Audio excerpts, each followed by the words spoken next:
And now, it's time for another Dice Tower review with Tom Vasel. Hey folks, I'm Tom Vasel, and today we're taking a look at Dice Town.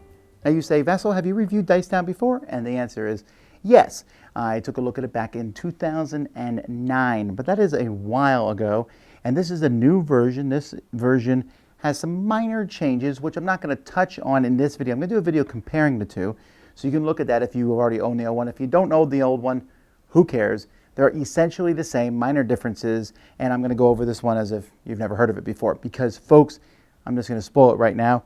This is an absolutely fantastic game. It's been in my collection ever since I reviewed it. This nice new version of it, again, essentially the same thing. A lot of fun. Here's how it plays.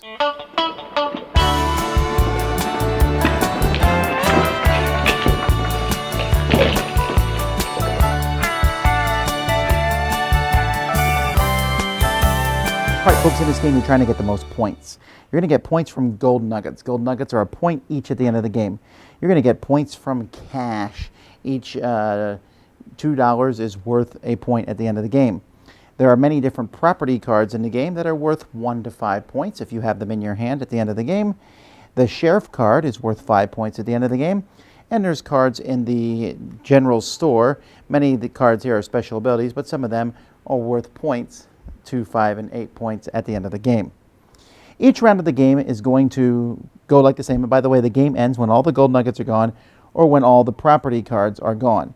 There's going to be some property cards face up over here. There's going to be a pile of gold nuggets here. Each player is going to start with $8 in cash.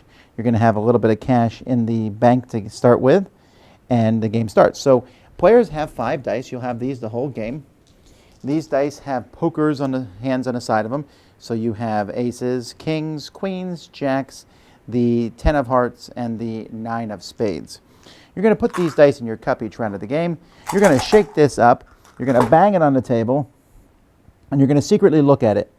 So these are the dice that I've rolled. Now, I have to keep 1 die and 1 die only. But I'm like, man, I got 2 of these. I want to keep both of them. So you can keep 1 die, or you can keep, if I decide to keep more than 1 die, I'm going to have to pay one of my dollars to the stagecoach down here. So everyone's going to keep the dice they're keeping underneath their cup. They'll put the rest in their hand. We reveal. I keep an extra die. I pay the $1, and I put these 2 in front of me. I then roll the other dice. This time I roll. Oh, wow, I got 2 more of those. So I'm going to pay another $1 and keep both of those. And then the next time I roll, I'm going to try to get 5 of a kind here. I roll, and I got a king. I'm not happy with that. But I have to keep 1 die each turn. However, I can pay $1 to keep nothing. Of course, the more money I pay, the more money I'm putting in the stagecoach. And so now I roll, you know what, I'm just going to keep the 10 of spades.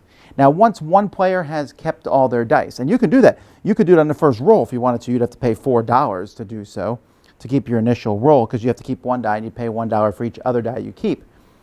Once someone has kept all their dice, then everybody else, their next roll is their last roll. Whatever it is, that's what they get of their leftover dice. Then, with the dice in front of you, everyone compares. Whoever has the most dice, the 9 of spades, is going to get a nugget for each one they have. So if this person has 1, then they would only get 1, and that was the most. If someone has 3, they would get 3. Whoever has the most 10 of hearts is going to get all the money from the bank, and then all the money that people put on the stagecoach that round goes up to the bank for next round. Whoever has the most jacks is going to draw cards from here equal to the number of jacks they have. So if I had 3 jacks, I would draw cards from here. This one's worth points. This one here can cancel a card someone else plays. This says after taking property deeds, add a top property deed from the deck to your hand.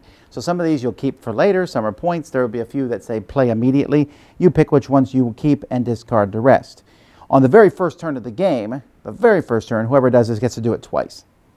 And that's because whoever has the most queens gets to steal a card from another opponent for each queen they have. So if you had 3 queens, you draw 3 cards from someone else's hand. You can only see the backs of them, and you pick one of those to keep and give them back. So first round, this guy gets 2 because whoever has this is going to steal 1 from them. Whoever has the most kings is going to get the sheriff badge.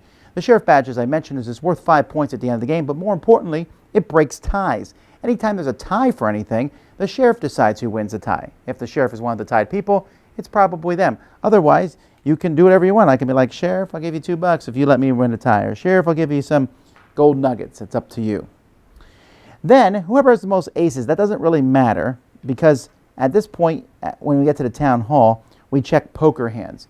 And whoever has the best poker hand, and it shows you on here, obviously 5 of a kind is the best, even though it's not even a real poker hand. 5 of a kind, and 4 of a kind, and full house, then straight, then 3 of a kind, 2 pairs, and a pair. I have 4 of a kind here, so hopefully I won. When you win best poker hand, you'll take the bottom property card and put it into your hand. If you win a poker hand and you also have aces as part of your poker hand, for each ace you get an additional card from the face-up ones. Then, after that, we all look and see who didn't get anything. You didn't get gold nuggets, money, general store cards, you weren't stealing, you didn't become the sheriff, and you didn't get any properties. You get to go to Doc Bad Luck. You can take one of the 2 face-up cards here, or you can take the top card from Doc Bad Luck and immediately use it. This here says take 2 property cards, place 2 property cards from hand face up. They can't be stolen anymore. Someone else has to choose and give you one of their property deeds. You become the sheriff. Someone else has to choose and give you one of their general store cards. Everyone gives you a gold nugget. Everyone gives you $2. And draw the top card from the general store deck. So this is kind of for someone who gets nothing. Then if the game has not ended, which means all these are gone or all the nuggets are gone, you start another round. You keep doing this till they're all gone. You add up the most points, and whoever has the most points is the winner. Okay, so the game itself revolves around, obviously, these dice. And I have to say, it's a real joy to take these dice, slam them on the table, and see what you roll. And I really enjoy that. The idea of rolling the dice, keeping 1 die each turn, right? So you can just keep rolling and try to get the best cards for you. But then being able to pay money to keep more dice, or sometimes to keep no dice at all, that's such a good concept. It's so easy. If you run out of money, obviously, it's problematic. But you start with $8, and every once in a while you can rob the bank and get more money back. And then deciding what to keep. So gold nuggets are certainly useful. They're worth a lot of points. If you ignore gold nuggets, you do so at your peril.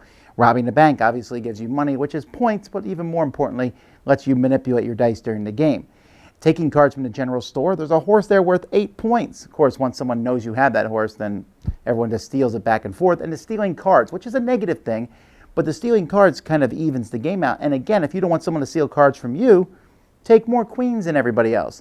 The sheriff with ties, that's fantastic because the sheriff is always being bribed. Who's he going to break the tie in favor of? Obviously, he will break it in favor of himself, but I've seen all sorts of fun things and that people say, and that sheriff card, again, being worth 5 points at the end of the game, is pretty handy. And then having a great poker hand and getting a lot of land. Land is obviously worth a lot of points. And I should mention out that land, and this is a thing that I think I probably said in my original review, I just love all that land is part of this landscape. If you put it end to end, it's this panorama. It all connects to each other, which I think is really cool. Doc Bad Luck is in this game too, and the stuff in Doc Bad Luck is pretty good. You will go to Doc Bad Luck more in a 5-player game because there's more things that you're going to run into. You're going to run into problems with other people. You're going to cross other people more. So 4, you go to Doc Bad Luck every once in a while. There's lots of rounds where no one does, and in a 3-player game, it's not going to happen much at all. But Doc Bad Luck is there, and I like that the game says, you didn't get anything? Well, here's something. Sometimes it's actually a pretty cool thing, and sometimes it's merely okay. But still, overall, the choices here are great. You are trying to get different things on the board. Now, since getting this, I've played 2 expansions, the Cowboys expansion and then just the other, I don't remember what the other expansion is called, the first expansion for the game. The first expansion for the game is a must-buy. You don't need it. The game is really fun without it. But it adds in more options, and if you really like Dice Town, I would get it. The Cowboys, well, I'm posting that review today, so you can go see what I think of that little expansion too. But just, again, neat stuff all around. The components are great. The dice cups, the dice, everything is good quality. The cards are a little too slick maybe for me. And even the paper money is plastic paper money to some degree. So, and the artwork, just a good package. It's Wild West fun. Gives you a feeling of rolling dice, playing poker, shooting them up, but you don't really do all that. A lot of interaction. It's interesting from the beginning to end. One of my favorite games, a great one, Dice Town. Dice Tower Judgment, excellent.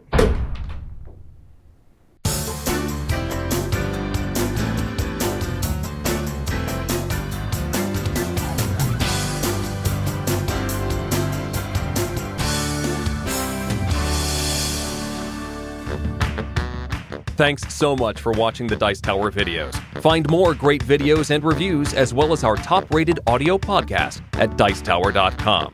You can also find other great shows at Dicetowernetwork.com. I'm Eric Summerer, and you've been watching The Dice Tower. The Dice Tower is sponsored by Cool Stuff Inc., where you can find great games for great prices. Cool stuff in stock. Check them out at CoolStuffInc.com. Shut the door.